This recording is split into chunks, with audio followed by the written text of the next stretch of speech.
20واں دن میں نے پہلی دفعہ کسی سے وہ ایک خاص لفظ کب کہا تھا؟ اس واقعے کے بعد جس کی ابتدا ایک غیر متوقع فون کال سے ہوئی تھی۔ ہاں، وہ تب پہلی دفعہ تھا جب میں نے 2 حروف پہ مبنی وہ لفظ استعمال کیا تھا، وہ ایک لفظ جس نے مجھے دنیا جہان کی بے سکونی عطا کر کے سارے جہان کا سکون عطا کیا تھا۔ یہ ان دنوں کی بات ہے جب میں نمل کے اختتامی ابواب لکھ رہی تھی، ساتھ ہی میں نے اپنا نیا بک اسٹور شروع کیا تھا۔ اس کو مینیج کرنا، نمل کا اختتام لکھنا اور ایک نیا پروڈکٹ جنت کے پتے کی ڈائری، یہ سب بنانا، پھر اس کی ڈیزائننگ اور کوالٹی کنٹرول پہ محنت کرنا۔ غرض اس وقت میں سر سے پیر کے انگوٹھے تک کام میں پھنسی ہوئی تھی۔ میرا بک اسٹور کا نیا کام شروع ہوا تھا اور مجھ سے اکثر فیصلے اسٹریس کروا رہا تھا۔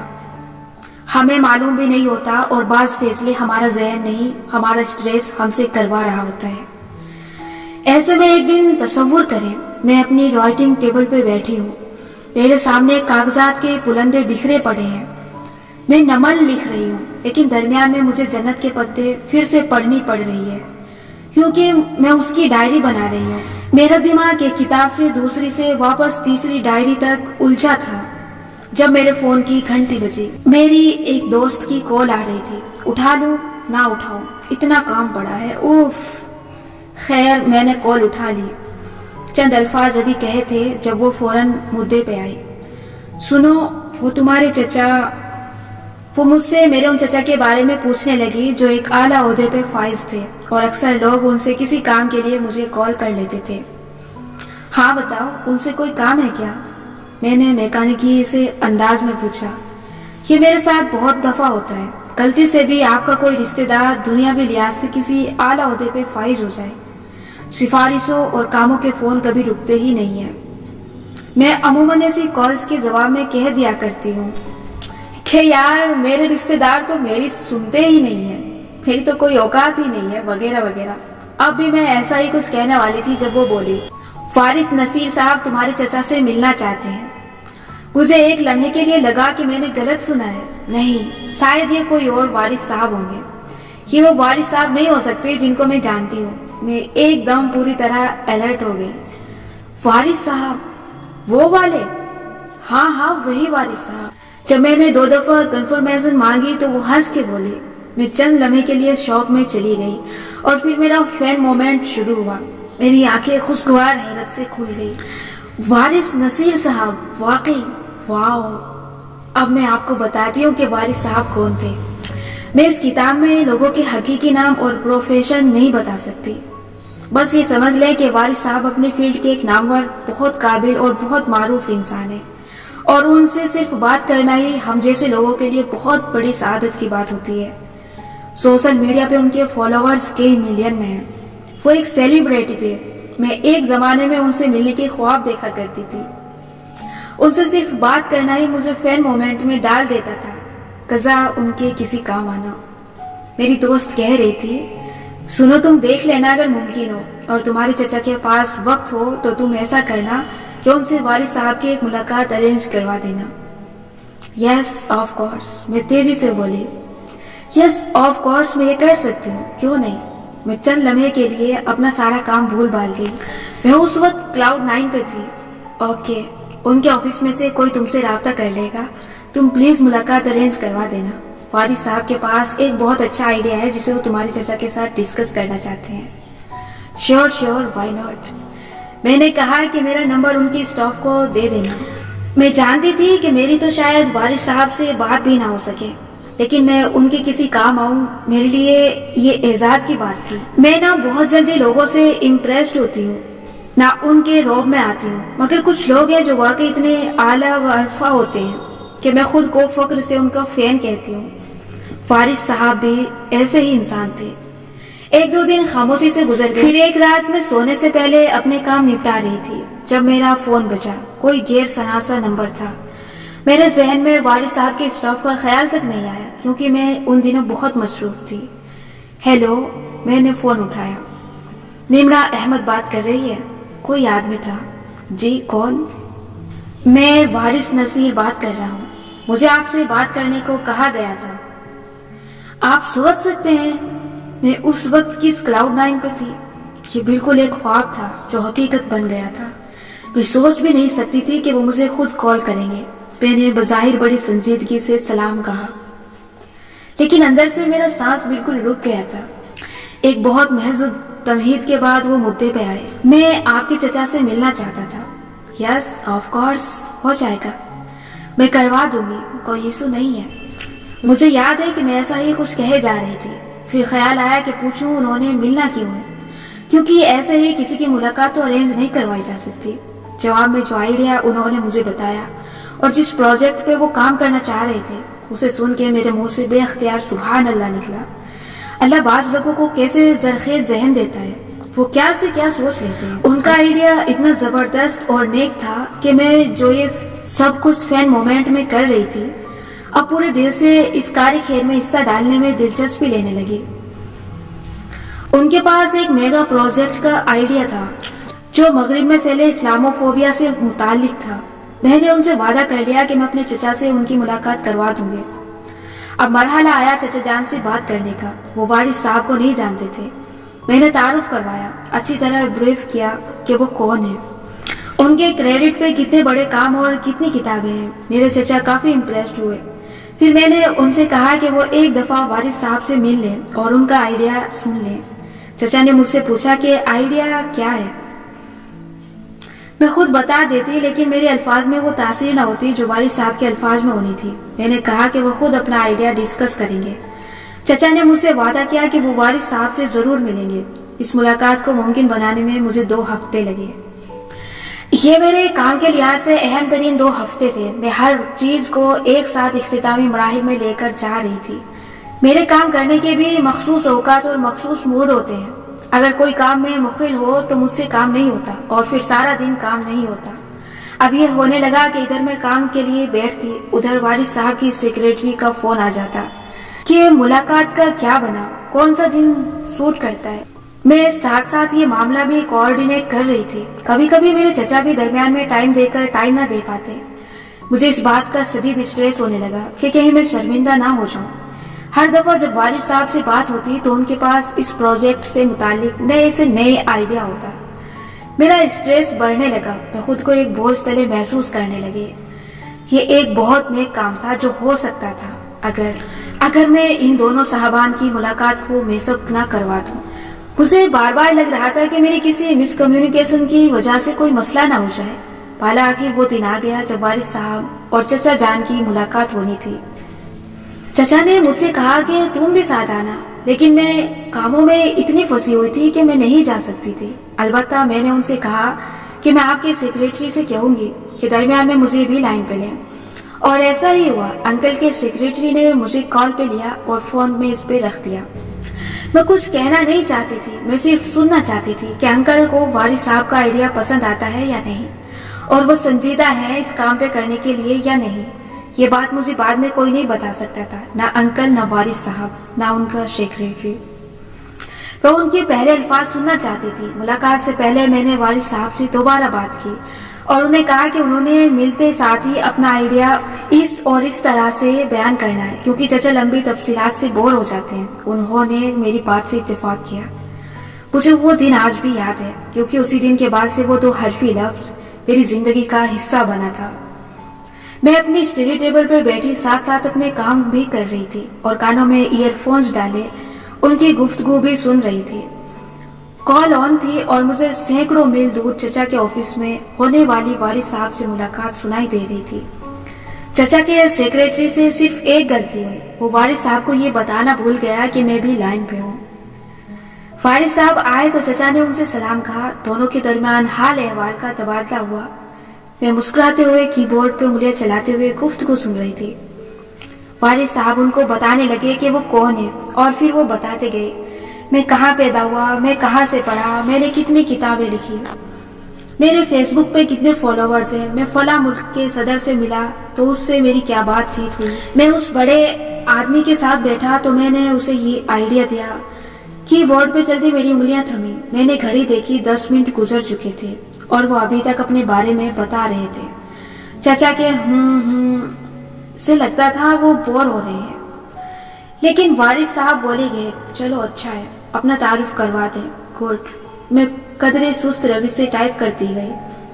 کچھ تھا جو میرے اندر سے مجھے چٹکی کاٹ رہا تھا لیکن میں نے اسے جھٹک دیا. پھر میں نے کی بورڈ سے انگلیاں ہٹا دی اور کانوں میں لگے ایئر فونز مزید اندر گھسائے. گویا میں کچھ سننا چاہ رہی تھی جو وہاں کہا ہی نہیں جا رہا تھا. 15 منٹ تک تعارف چلا. پھر مذہب کے کسی نقطے پہ بحث ہونے لگی. میں چاہتی تھی کہ وہ اس نقطے پہ بات نہ کریں کیونکہ یہاں ان دونوں کے نظریات مختلف تھے. میں والد صاحب کے نظریات سے واقف تھی اور چچا کے سامنے اگر وہ اختلاف کریں گے تو مسئلہ ہوگا. لیکن میں نے نوٹس کیا کہ والد صاحب نے چچا سے کوئی بحث نہیں کی بلکہ ان کا نظریہ مان لیا. ملاقات اب 20ویں منٹ میں داخل ہو چکی تھی اور والد صاحب نے ابھی تک وہ ایجنڈا پیش نہیں کیا تھا جس کے لیے ملاقات طے کی گئی تھی. اور یہ پہلی دفعہ تھا جب مجھے احساس ہوا کہ میں اتنی عقل مند نہیں ہوں جتنا میں خود کو سمجھتی تھی. میں اپنی کرسی پہ پہلو بدلنے لگی. یہ مدعے پہ کیوں نہیں آ رہے؟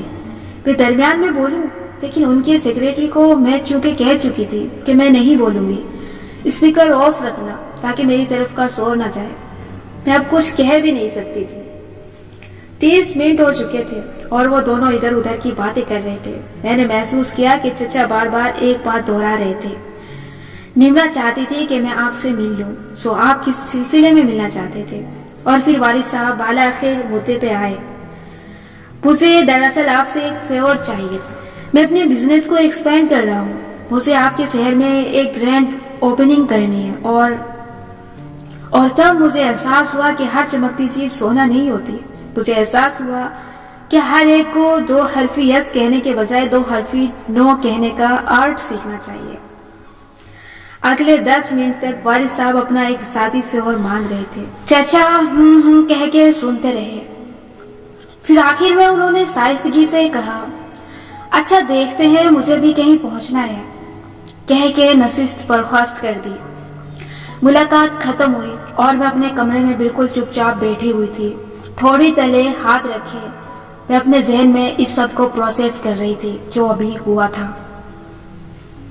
اسی اثنا میں مجھے والد صاحب کی کال موصول ہوئی. ہماری میٹنگ خوشگوار ماحول میں ہوئی. مجھے معلوم ہے مجھے ان کے اسٹاف نے لائن پہ لے لیا تھا. میرا لہجہ سنجیدہ تھا. اوہ وہ ایک لمحے کے لیے خاموش ہو گئے. پھر تو آپ کو معلوم ہوگا ہلکی پھلکی ملاقات تھی اچھی رہ گئی. آپ نے ان کو اس پروجیکٹ کا نہیں بتایا جو ہم نے ڈسکس کیا تھا؟ پہلے ہی ملاقات میں اتنا بھاری بھرکم آئیڈیا میں کیسے پیش کرتا؟ انشاءاللہ آئندہ ملیں گے تو وہ ان کے سامنے رکھوں گا. ٹھیک ہے. میں نے فون رکھ دیا مگر میرا دل الجھ گیا تھا. شاید وہ درست کہہ رہے تھے. پھر میں نے فون اٹھایا اور والد صاحب کی سیکریٹری کو کال کی. آپ کو معلوم ہوگا کہ آپ کے باس کی میرے انکل سے ملاقات ہو گئی ہے. جی بالکل. وہ خوشگوار انداز میں بولی. میں چاہ رہی تھی کہ آپ لوگ مجھے اپنے پروجیکٹ کا پرپوزل تحریری صورت میں دے دیں تاکہ میں اس پہ کام شروع کروا سکوں. میں سوچ کے بول رہی تھی. سوری کون سا پروجیکٹ؟ وہ پروجیکٹ جس کے سلسلے میں ہم بات کر رہے ہیں. وہ زبردست آئیڈیاز جو والد صاحب نے میرے انکل سے ڈسکس کرنے تھے. میں سمجھی نہیں. میں کسی پروجیکٹ کے بارے میں نہیں جانتی. تو میں اور آپ 2 ہفتے سے بات کیوں کر رہے ہیں نادیہ؟ کیونکہ میرے باس کو آپ کے انکل سے ملاقات کرنی تھی. میں تو صرف وہ ارینج کروا رہی تھی. پروجیکٹ کا تو مجھے علم نہیں ہے. کیا آپ کے باس نے آپ سے ملاقات کا ایجنڈا ڈسکس نہیں کیا؟ وہ خاموش ہو گئی اور میں نے فون رکھ دیا. ان کی سیکریٹری نے مجھ سے صرف ملاقات کی بات کی تھی. وہ تمام آئیڈیاز والد صاحب نے خود مجھ سے ڈسکس کیے تھے. اگر انسان کی سیکریٹری کو ان کے آئیڈیاز یا پروجیکٹس کے بارے میں علم نہیں تھا تو ایسا کوئی پروجیکٹ وجود ہی نہیں رکھتا تھا. مجھے احساس ہوا کہ مجھے استعمال کیا گیا ہے. پروجیکٹ کبھی کوئی تھا ہی نہیں. ان صاحب کو صرف ایک کاروباری فیور چاہیے تھا اور ان کو ایک سوشل کانٹیکٹ بنانا تھا. انہوں نے کسی پروجیکٹ پہ کام ہی نہیں کرنا تھا. انہوں نے صرف اپنا ذاتی کام کروانا تھا. مجھے یہ بات بہت بری لگی تھی. اگر انہوں نے صرف کام ہی کروانا تھا تو مجھ سے صاف بات کرتے. میں چچا سے کہہ دیتی اور چچا نے انکار ہی کرنا تھا. لیکن مجھے دین کے نام پہ ایک اتنے اچھے پروجیکٹ کا سبز باغ کیوں دکھایا؟ 2-3 دن گزرے تو مجھے والد صاحب کی کال موصول ہوئی. میں ابھی تک کنفیوژن کا شکار تھی. چچا سے تو میں نے ڈر کے مارے بات ہی نہیں کی تھی کہ وہ کیا کہیں گے.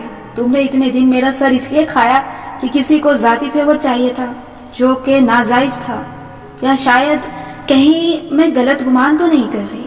مجھے ایسے کسی کی نیت پہ شک نہیں کرنا چاہیے. سو میں نے کال پک کر لی. میں آپ کے انکل کی سیکریٹری کو کال کر رہا تھا, وہ فون نہیں اٹھا رہا تھا. آپ مجھے بتائیں کیا کام ہے؟ میں دراصل یہاں آپ کے شہر میں اپنے بزنس کی ایک برانچ کھولنا چاہ رہا تھا.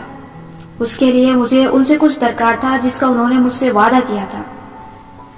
میرا نہیں خیال انہوں نے اس چیز کا وعدہ کیا تھا. انہوں نے کہا تھا کہ دیکھیں گے. وہ ذرا دیر کو خاموش ہوئے. اوکے, آپ ان کو میری فائل پہنچا دیں گی. میں اس پروجیکٹ کے بارے میں بات کرنا چاہتی ہوں جو آپ کرنا چاہتے تھے. میں نے ان کو وہ پہلا آئیڈیا یاد کروانے کی کوشش کی. اچھا, وہ اس صورت میں ہو سکے گا جب میں یہاں اپنا بزنس لانچ کر سکوں.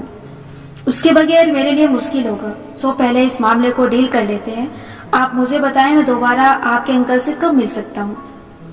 میں نے گہری سانس لی اور تب میں نے وہ 2 حرفی لفظ بولا جو نمرا کے لیے بولنا کئی سال بہت مشکل رہا تھا. یہ 2 حرفی لفظ جو ایک دم بہت بے سکون کر دیتا ہے اور پھر ڈھیروں سکھ عطا کرتا ہے.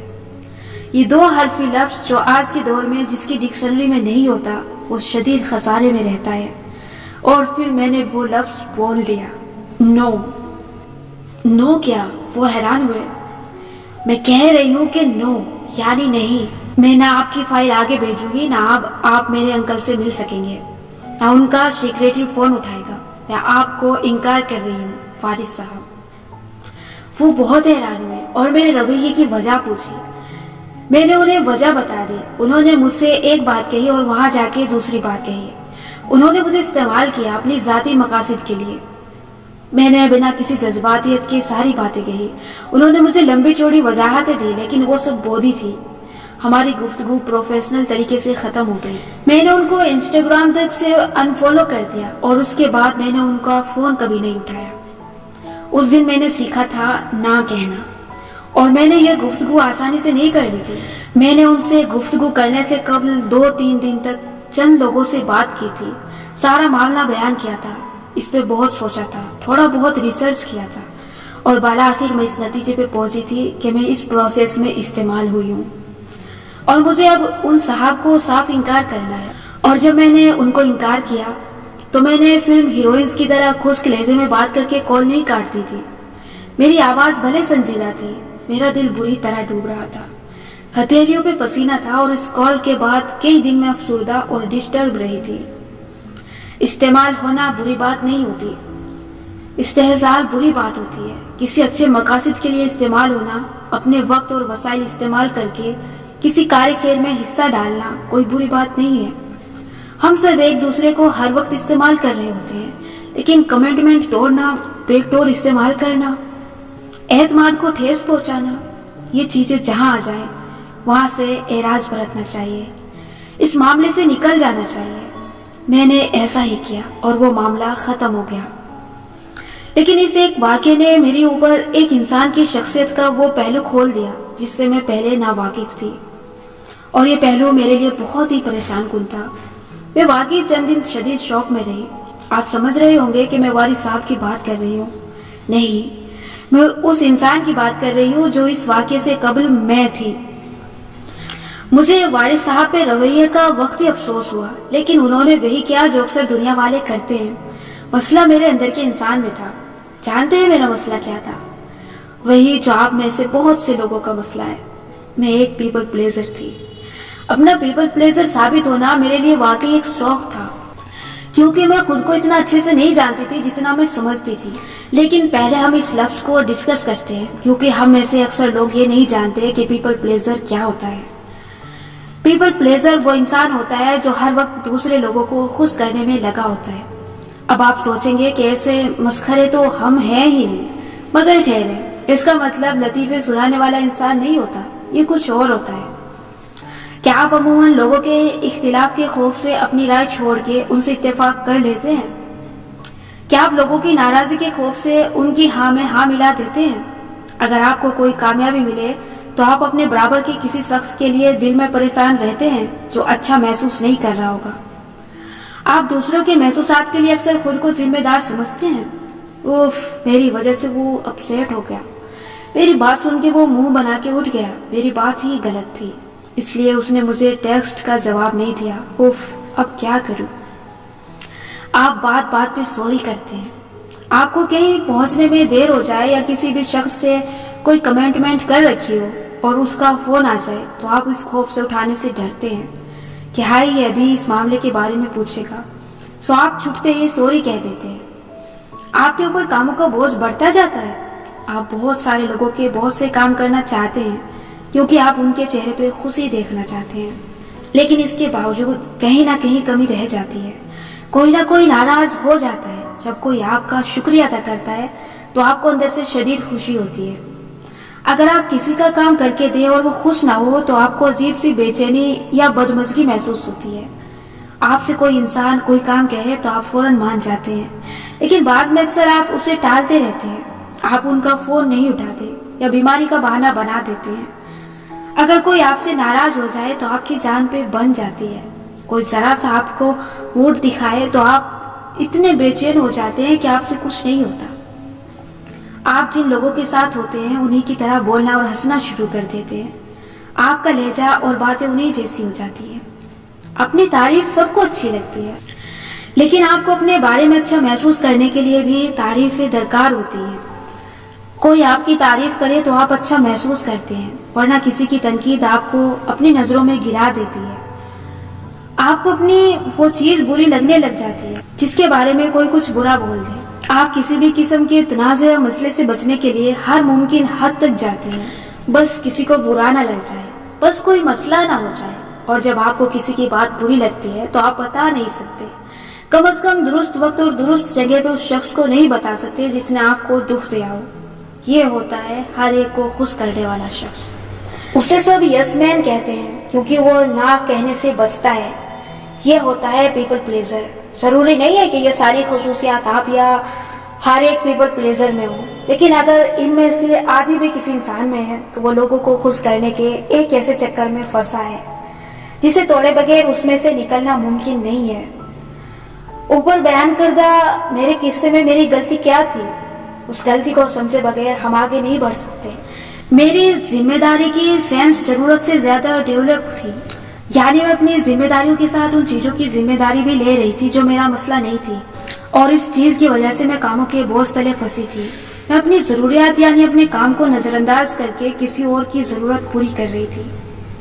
میں کسی دوسرے کا کام کرواتے کرواتے شدید بوجھ کا شکار تھی. میرے چچا کو والد صاحب پسند آتے ہیں یا نہیں یہ میرا مسئلہ نہیں تھا. میرا کام صرف ان دونوں کو ملوا دینا تھا. میں چچا کے محسوسات کی ذمہ داری لے رہی تھی جن پہ میرا کوئی کنٹرول نہیں تھا. والد صاحب کو چچا نے اگر توجہ نہ دی تو ان کو کتنا برا لگے گا. میں اس گلٹ کا شکار تھی جو ہر پیپل پلیزر کے دل میں بیٹھا ہوتا ہے, اور میں یہ سب اس لیے کر رہی تھی کیونکہ میں بیک وقت کسی کو بھی خود سے مایوس نہیں کرنا چاہتی تھی. جب آپ ایک معروف رائٹر ہوتے ہیں اور ہر وقت نقادوں کی باتیں سنتے ہیں تو آپ کی توجہ ہم وقت اپنے کام کو بہتر بنانے میں لگی رہتی ہے, کیونکہ نہ چاہتے ہوئے بھی آپ ہر ایک ریڈر کو خوش کرنا چاہتے ہیں. جہاں مجھے میری رائٹنگ نے بہت کچھ عطا کیا وہاں اس نے مجھے کسی حد تک پیپل پلیزر بھی بنا دیا تھا. اس کا یہ مطلب ہرگز نہیں ہے کہ میں لوگوں کی خواہشات کے مطابق کرداروں کے انجام کرتی تھی. نہیں, میں کرداروں کا انجام اپنی مرضی سے کرتی تھی. کوئی روئے یا اختلاف کرے مجھے فرق نہیں پڑتا تھا, لیکن میں اعتراض سے ڈرتی تھی. ہر سین کی نوک پلک آخر تک سنوارتی تھی کہ کہیں کسی کو اعتراض اٹھانے کا موقع نہ ملے. ایک طرح سے یہ اپنے کام کے ساتھ مخلص ہونا ہے, لیکن اس چیز کی جڑ ہر ایک کو خوش کرنے کی مٹی میں پیوستہ ہے. نمل کے بعد میں نے یہ کام چھوڑ دیا. میں نے ایک سیاسی ناول لکھا اور کسی سے ڈرے بغیر لکھا, کیونکہ میں پہلا آخر پیپل پلیزنگ کی سائیکل سے نکل آئی تھی. لیکن کیسے میں نے لوگوں کو ہر وقت راضی کرتے رہنے والا یہ رویہ کیسے بدلا؟ میں ہمیشہ ایک بات کہا کرتی ہوں, چیزوں کو وہی تلاش کیا جاتا ہے جہاں ان کو کھویا ہوتا ہے. اس مسئلے کے حل کے لیے ہمیں اسی مسئلے کے اندر جانا پڑے گا. میں آج آپ سے کہوں, لوگوں کو انکار کرنا سیکھیں, اپنے حق کے لیے آواز اٹھانا سیکھیں, تو کیا 1 منٹ میں آپ سیکھ جائیں گے؟ ظاہر ہے نہیں، کیونکہ ہم خود کو تب جان پاتے ہیں جب ہم اپنا کیوں جان لیتے ہیں۔ یہ کافی نہیں ہے کہ آپ کو معلوم ہو جائے کہ آپ ایک کام کرتے ہیں، آپ کے لیے یہ جاننا بہت ضروری ہے کہ آپ یہ کام کیوں کرتے ہیں۔ ہم ہر وقت لوگوں کو راضی کرنے میں کیوں لگے رہتے ہیں؟ کیا اس لیے کہ ہم ان کو خوش کرنا چاہتے ہیں؟ نہیں، بلکہ اس کی وجہ ہماری ذات کے ایک تاریک حصے میں چھپی ہوتی ہے جس کا ہم سامنا نہیں کرنا چاہتے۔ اکثر پیرنٹس اپنے بچوں کو اپنی ذات کی ایک ایکسٹینیشن سمجھتے ہیں، وہ اپنے بارے میں بہت کانشیس ہوتے ہیں کہ ان کے بچے کے رویے کی وجہ سے ان کا کیا امپریشن جا رہا ہے۔ وہ بچوں کو تمیز تہذیب سکھاتے سکھاتے ان کو ہر وقت لوگ کیا کہیں گے یہ سکھانے لگ جاتے ہیں۔ آپ نے اکثر ماؤں سے یہ ڈائلاگ سنا ہوگا، فلاں کیا سوچتا ہوگا تم کس طرح کے ہو، یا وہ سوچتے ہوں گے انہوں نے یہ کام اس وجہ سے کیا ہے۔ ایسا بچہ بچپن سے ہی بظاہر بہت ذمہ دار ہو جاتا ہے، خود کو ہر وقت پرفیکٹ رکھنے کی کوشش میں ہوتا ہے، لیکن جیسے جیسے وہ بڑا ہوتا ہے اس کا ذہن اپنے آپ کو لوگوں کی رائے کے مطابق دیکھتا ہے۔ وہ اپنے رویے کو ہر وقت درست رکھتا ہے، لوگوں سے اختلاف سے احتراز کرتا ہے، کسی کا کہا فوراً ماننے کو تیار ہو جاتا ہے، اور اگر وہ کسی کام آ سکے تو وہ بہت خوش ہوتا ہے۔ کیوں؟ کیونکہ ایسے انسان کو لگتا ہے کہ وہ دوسروں کی اپنے بارے میں رائے کو کنٹرول کر رہا ہے، اور جب وہ ایسا نہیں کر سکتا، یعنی اس کی کسی بات سے کسی کا موڈ خراب ہو جاتا ہے، تو وہ اندر سے بہت برا محسوس کرتا ہے۔ دوسروں کی باتوں سے اس کا موڈ شدید بجھ جاتا ہے، کیونکہ وہ اتنی محنت کے باوجود اس کی رائے کو کنٹرول نہیں کر سکا۔ پیپل پلیزنگ کے رویے کی ایک اور بڑی وجہ کم عمر میں بھی جنم لیتی ہے۔ ماں باپ، بہن بھائی یا لائف پارٹنر اگر یہ بنیادی طور پہ خود منفی اور تنقیدی ذہن کے مالک ہوں اور ہر وقت روک ٹوک اور تنقید کرتے ہوں، یا اپنی بات نہ مانے جانے پہ بہت غصہ کرتے ہوں، تو ایسے شخص کو وہ تعریف اور قدردانی نہیں ملتی جو ہر انسان کا حق ہوتی ہے۔ اگر انسان کی شخصیت کوئی پودا ہوتی تو قدردانی اس کا سورج ہوتی، حوصلہ افزائی پانی ہوتی، اور تعریف کھاد ہوتی۔ انسان کو جہاں سے یہ ملیں گی وہ بے قراری سے اسی طرف کا رخ کر لے گا جیسے پودے روشنی کی طرف خود کو موڑ لیتے ہیں۔ جب انسان کو اپنے قریبی لوگوں سے قدردانی نہیں ملتی اور باہر اسے قدردان لوگ نہیں ملتے تو وہ انہیں قریبی لوگوں کا اپروول لینے کی کوشش میں لگ جاتا ہے۔ کسی کے اپروول لینے کا مطلب ہے کہ آپ جب کوئی کام کریں تو اس کام سے تب تک مطمئن نہ ہو جب تک کوئی خاص شخص اس کو دیکھ کے اس کی تعریف نہ کرے۔ اگر وہ کہے یہ اچھا ہے تو آپ کو وہ اچھا لگے، اگر وہ کہے کہ کیا بکواس ہے تو آپ کو وہ بکواس لگے۔ اگر آپ کی سوچ ایسے کام کرتی ہے تو یہ صحت مند نہیں ہے۔ اس کو کیسے بدلنا ہے وہ ہم آگے جا کے پڑھیں گے۔ اپروول کی تلاش انسان کو ایک پیپل پلیزر بنا دیتی ہے۔ اسے اپنے کام کے بارے میں کوئی چیز تب تک پسند نہیں آتی جب تک کہ دوسرے لوگ اس کو پسند نہ کر لیں۔ ایسا شخص ہر وقت دوسروں کی پسند کے معیار پہ اترنا چاہتا ہے۔ بات وہی ہے، لوگوں کی اپنے بارے میں رائے کنٹرول کرنے کی کوشش کرنا۔ جن گھرانوں میں گوسپ کا بہت رواج ہو وہاں بھی یہ رویہ جنم لیتا ہے۔ آپ اپنی فیملی کو ہر وقت جب لوگوں کے رنگ، وزن، کپڑوں، مالی حالات اور رویے کے بارے میں گوسپ کرتے سنیں تو آپ کے ذہن میں ایک تصور بیٹھ جاتا ہے کہ آپ کو لوگوں کی آرا کے بارے میں کانشیس رہنا پڑے گا۔ کیوں لوگوں کی رائے آپ کی ذات کو شیپ کرنے لگ جاتی ہے۔ آپ اپنے بارے میں خود کیا محسوس کرتے ہیں یہ اہم نہیں ہے، بلکہ لوگ آپ کے بارے میں کیا سوچیں گے یہ اہم ہے۔ جیسے کوئی کام کر کے آپ کو خوشی ملتی ہے لیکن خاندان والوں کے لیے یہ عجیب ہے تو آپ اس کو اپنانے سے ہچکچاتے رہیں، کیونکہ آپ کو اپنی ذات کی سینس لوگوں کے ذہنوں سے بنانی ہے۔ پیپل پلیزنگ میں آپ اس بات سے نظریں چرا لیتے ہیں کہ آپ خود کیسا محسوس کر رہے ہیں۔ آپ بس یہ سوچتے ہیں کہ دوسرے کیا سوچ رہے ہیں۔ جیسے میں مسلسل والد صاحب اور انکل کی میٹنگ کروانے کے چکر میں خود کو بوجھل کیے جا رہی تھی، لیکن میں اپنے بارے میں نہیں سوچ رہی تھی۔ اس رویے کی ایک اور وجہ ہمارے اندر کا وہ انسان ہے جو دوسروں کو خفا کر یا خود سے مایوس کرنے سے ڈرتا ہے، کیونکہ وہ تنہا ہے، اسے دوست چاہیے، اسے رشتے چاہیے۔ وہ کیسے کسی سے اختلاف کرے، وہ کیسے کسی کو نہ کہے۔ اگر اس نے یہ کیا تو وہ اس شخص کو کھو دے گا۔ جب انسان کے پاس دوست اور رشتے کم ہوتے ہیں تو جو ایک دو ہوتے ہیں وہ ان کے لیے خود کو کارپیٹ بنا لیتا ہے۔ خیر ہے اگر کوئی میرے اوپر جوتے صاف کر لے یا میرے اندر اپنے سامان رکھ کے ڈھوئے، کم از کم میں اس کا سامان لپیٹنے والا کارپیٹ ہوں، گلی میں پھینکا کارپیٹ تو نہیں ہوں نا۔ مجھے اس نے اپنے گھر سے نکال دیا تو میں کیسے سہوں گا؟ یہ رویہ انسان کے ذاتی گلٹ کی وجہ سے بھی ہوتا ہے۔ بعض دفعہ والدین میں کوئی ایشو ہوتا ہے، جیسے ماں باپ کی آپس کی لڑائی۔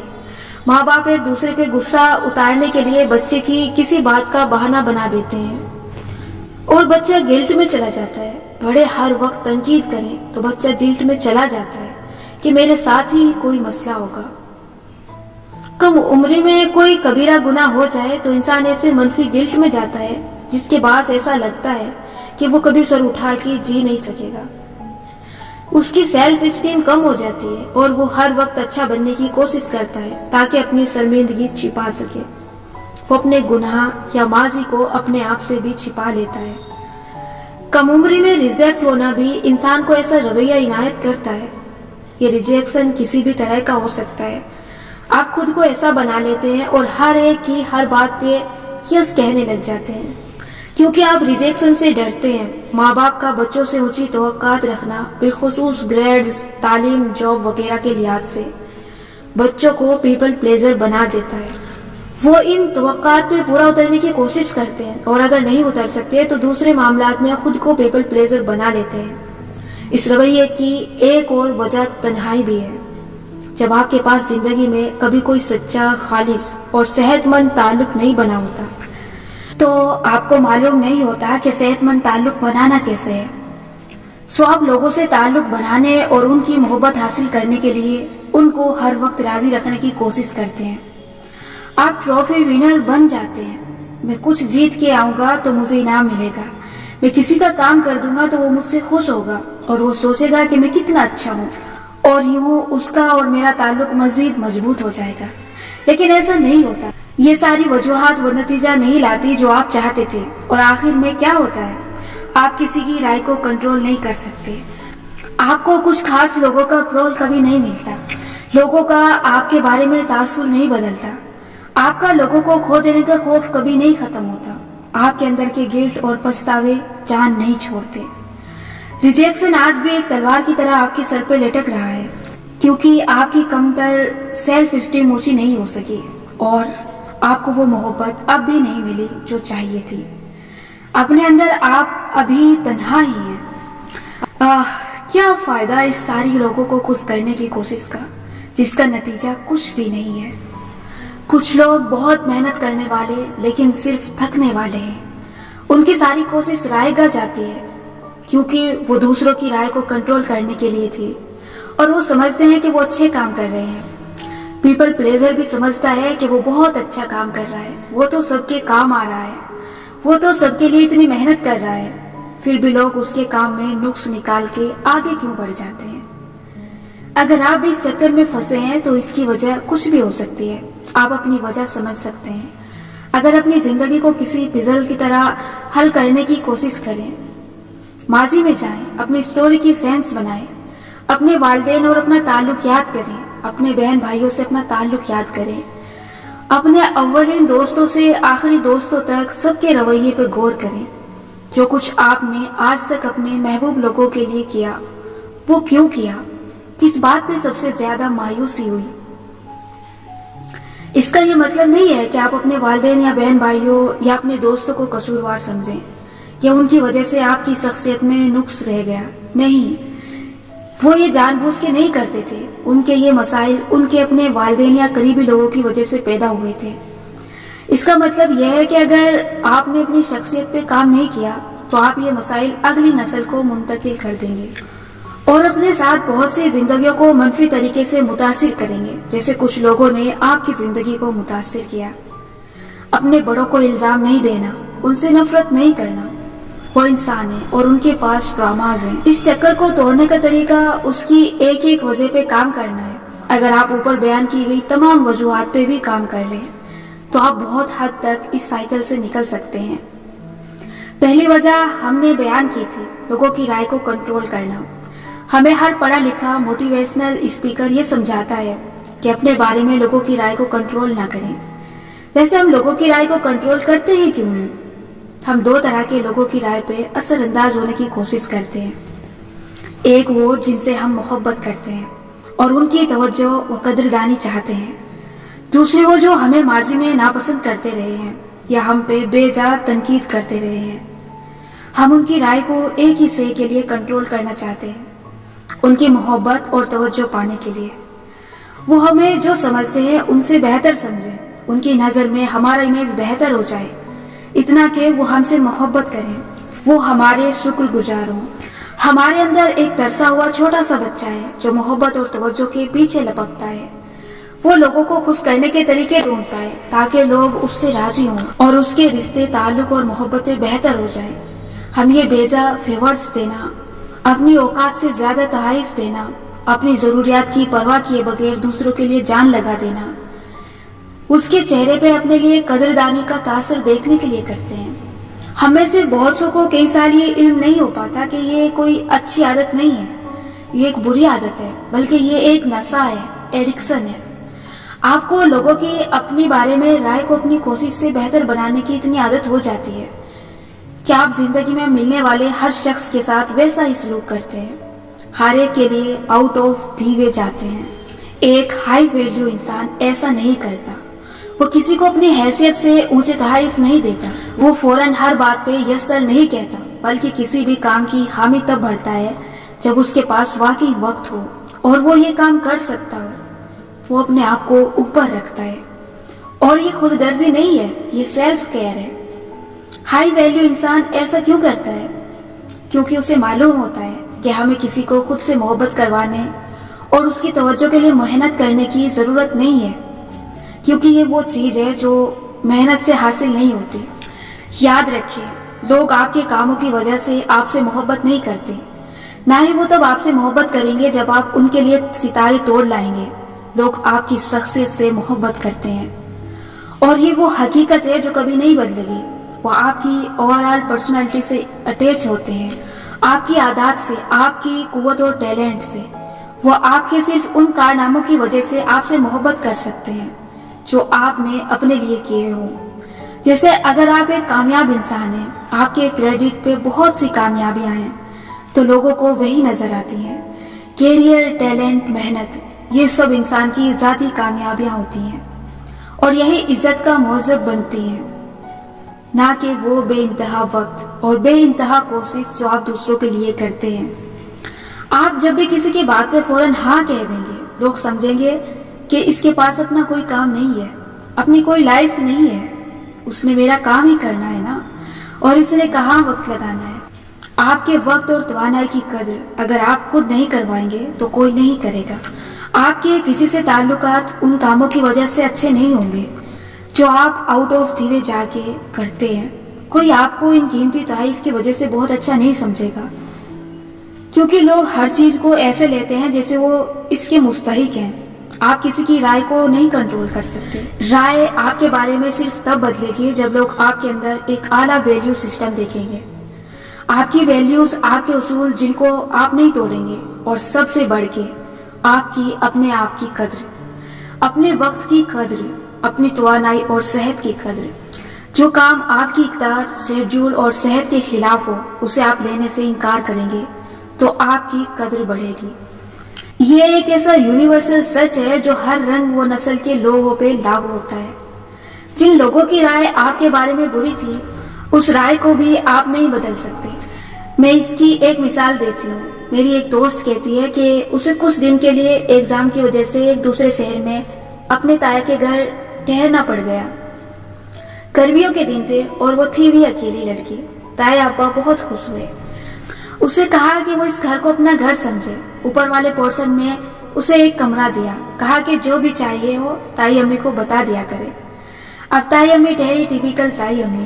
جب تایا ابا نہ ہوتے تو وہ اس کو اٹھتے بیٹھتے سنواتی کہ ان کا اے سی کا بل اس دفعہ بہت آئے گا, یا آج کل دودھ کے ڈبوں کا بہت خرچہ ہو رہا ہے. سو اس بیچاری نے پہلے دن سے ہی اے سی نہیں چلایا اور چائے کے لیے کہنا چھوڑ دیا.